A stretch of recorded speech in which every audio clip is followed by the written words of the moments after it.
Qui connaît ces criminels du G20? La une du Bild, le quotidien le plus lu d'Allemagne, était sans concession ce lundi.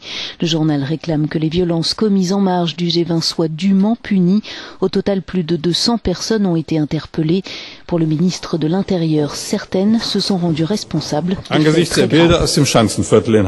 Quand on voit les images de Schanzenviertel à Hambourg, on ne peut pas comprendre que quelqu'un ait l'idée de décrire comme des activistes politiques ces gens prêts à jeter des pavés sur d'autres personnes depuis des toits d'immeubles. Faire cela, c'est se préparer à une tentative de meurtre. Des incendies provoqués par des cocktails Molotov, du mobilier urbain saccagé, des magasins vandalisés. Ces deux quartiers tout proches du lieu où les dirigeants des 20 pays les plus industrialisés étaient réunis ont connu de véritables scènes de chaos. Pointé du doigt, le maire de Hambourg se défend tout en faisant profil bas. Nous avions préparé un gigantesque dispositif policier pour garantir la sécurité des participants au sommet et du public.